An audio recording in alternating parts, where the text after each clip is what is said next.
Salut, c'est Brieux, j'espère que t'es motivé aujourd'hui parce que j'ai beaucoup de choses à te montrer sur mon projet pour battre les prop firms. Comme tu peux en juger par la taille de ce notebook qui est interminable, en fait je devais rapidement terminer le projet mais j'ai rajouté des choses jusqu'à n'en plus finir, jusqu'à arriver à ce qu'on va aborder dans cette vidéo, à savoir les simulations des gains de mon système prop firm. Donc abonne-toi si tu veux savoir ce que je suis en train de faire et pour pas rater les prochains épisodes, et si tu veux simplement voir les simulations, bah c'est parti, je vais te montrer tout ça. Je vais essayer de passer rapidement sur les passages un peu ennuyeux, je vais quand même me remettre en contexte sur ce qu'on a fait dans les précédents épisodes. On avait stocké des configurations de prop firm, de réelles prop firm, de la vraie vie. Là tu vois un exemple, on avait Alpha Capital, on avait aussi FTMO, Funded Next et MyFundedFX. Et ces quatre là, c'est celles qu'on va simuler, mais avant ça, j'ai fait des optimisations bayésiennes pour trouver les paramètres optimaux. Dans un premier temps, ce que j'ai fait, c'est que j'ai optimisé les paramètres avec des commissions nulles, c'est-à-dire que le prix du challenge est pris en compte, ça y a pas de problème, cependant les trades n'ont pas de commission. Donc peu importe la taille de position, peu importe le risque qu'on prend, on paye toujours 0. Et la conséquence, c'est que peu importe les paramètres, peu importe les combinaisons de risk-reward, de risque, etc.,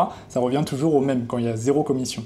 Donc dans l'intervalle que j'ai testé, que j'ai essayé d'optimiser, qui est de 1 à 4, on a eu exactement la moitié, on a eu 2,5. C'est logique, c'est que l'optimisation a convergé vers le centre parce qu'elle trouvait pas de meilleurs paramètres que d'autres, en fait c'était tous les mêmes globalement.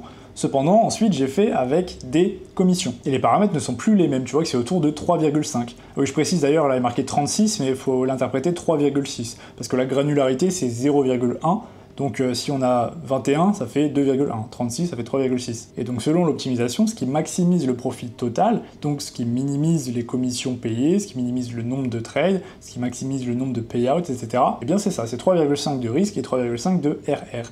Et aussi, le target de payout, donc combien on demande de payout, c'est environ 3,9, autour de 4, qui était l'intervalle supérieur que j'ai testé. Et donc c'est un petit peu invalider mon hypothèse qu'il faut retirer le plus tôt possible. Là, en fait, j'ai dit de retirer le plus tard possible, de maximiser au plus l'ouverture de trade. C'est ça que ça veut dire, c'est que si tu retires tôt, ça veut dire que tu coupes tes trades et qu'il faut que tu en réouvres un ensuite. Donc que tu payes plusieurs fois des commissions. Alors que si tu ouvres un trade et que tu le fais courir pendant longtemps, ou que tu risques beaucoup d'un coup, eh bien tu retires en une fois, tu as un seul payout, mais tes commissions ont moins de friction, elles sont plus contractées. Sachant que j'ai évidemment pris en compte la logique de remboursement du challenge dans mon programme, donc là l'optimisation a trouvé que même en se faisant rembourser le challenge, c'est pas intéressant de retirer rapidement. Voilà. Alors que pourtant des fois ça peut être 500, 1000 euros dans ta poche qui est remboursé du challenge. Donc voilà, il faut faire confiance au programme, hein. On peut avoir des idées reçues qui sont invalidées par des recherches basées sur des données. Après tu pourrais te demander pourquoi j'ai mis un intervalle seulement jusqu'à 4 et pas plus.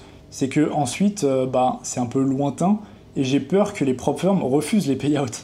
Parce que, imagine, tu as un compte à 200K et tu prends un payout de 10%, ça fait quand même 20 000 euros, c'est énorme, tu vois. On voit pas beaucoup de payouts à 5 chiffres sur les props. Il y a deux raisons, c'est que premièrement, les gens ne sont pas rentables, et deuxièmement, c'est que les props n'aiment pas payer les gens qui gagnent beaucoup. Donc par précaution, même si ce serait probablement encore meilleur d'avoir un payout target encore plus lointain, par précaution, je vais pas le faire. Sinon, pour avancer un petit peu, ce que j'ai fait, c'est que j'ai stocké dans un data frame toutes les différentes configurations des prop firms, que ce soit MyFundedFX, FTMO, etc., les 4 qu'on est en train de tester, et j'ai fait des calculs à propos de ça, pour voir dans l'ensemble quelles sont les probabilités de réussite, etc., et ça donne ça, ce qui est franchement pas mal. Par rapport à ce que j'ai fait au début du challenge, où je te disais, ouais, ça va être très très long, etc., ça va prendre des années, au final, pas tant que ça, enfin, si, c'est quand même long, tu vois, c'est 75 jours, mais j'ai réussi à réduire le nombre de trades moyens par compte à 5, ce qui est très bien, et le rendement moyen par compte à 1,06%. Donc comment l'interpréter? C'est pas que tu vas gagner 1% par compte, c'est que, en moyenne, lissé sur tous les comptes,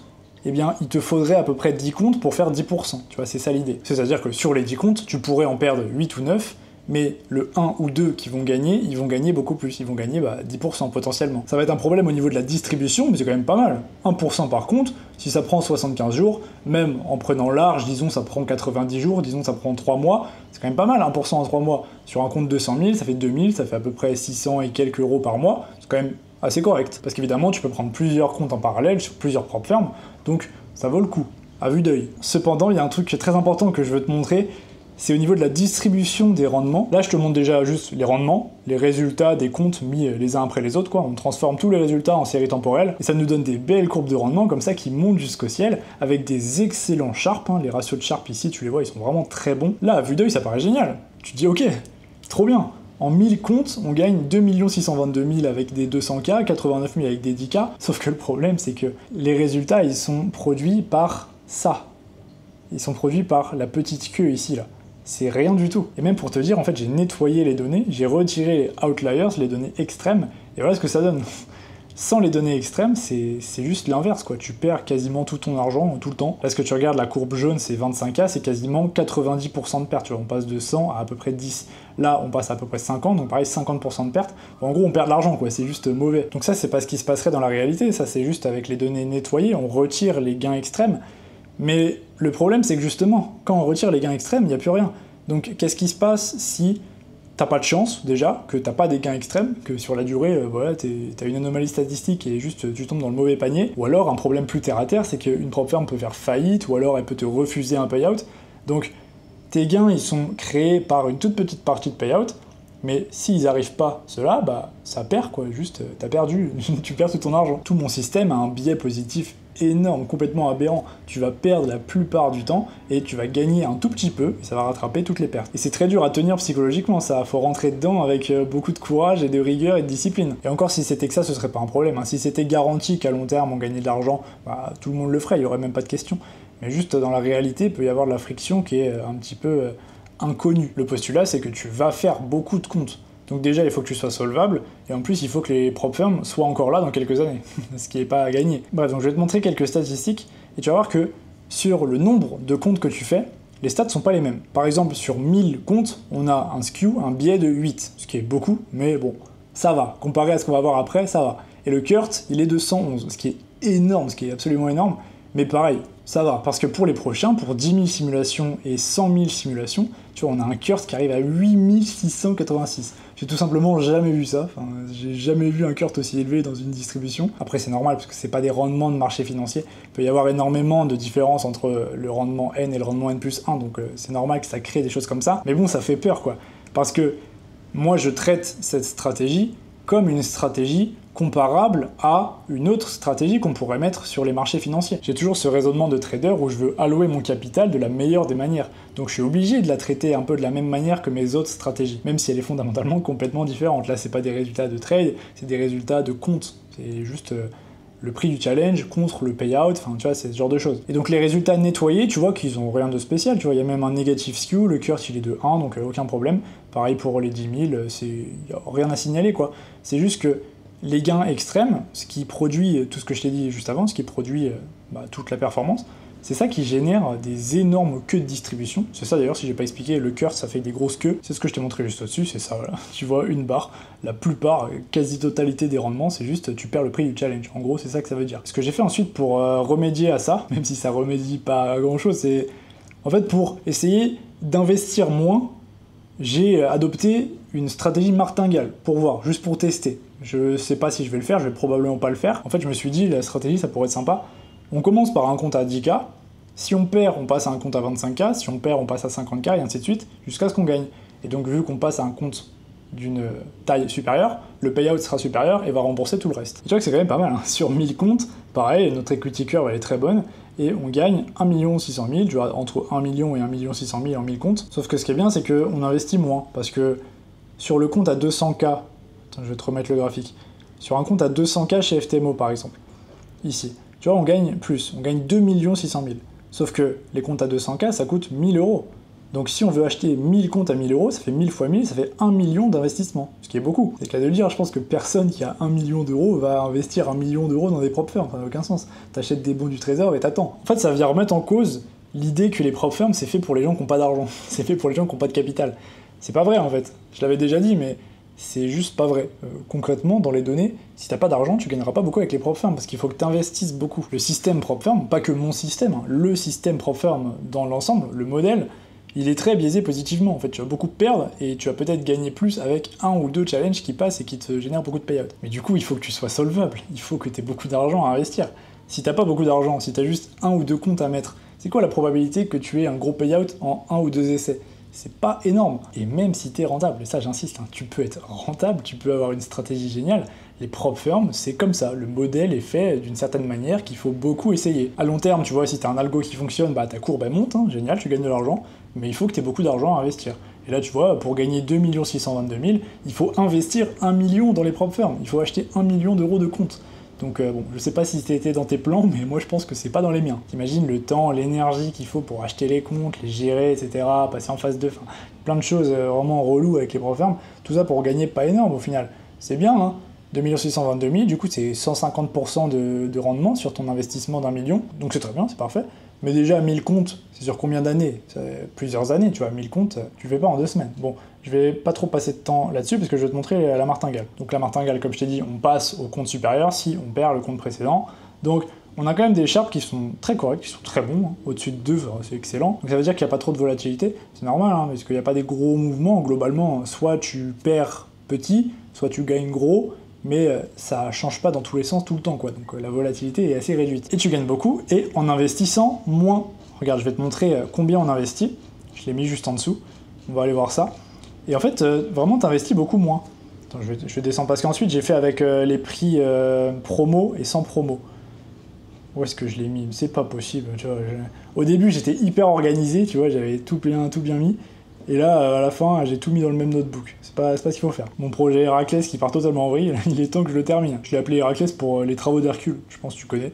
Je trouvais que c'était sympa avec les challenges prop firm, tu vois, c'est un peu des défis. Bon, il faut que j'arrête de te parler, moi, c'est pas possible d'être aussi distrait, mais c'est la chaleur. Alors je disais quoi, en plus, c'est fou.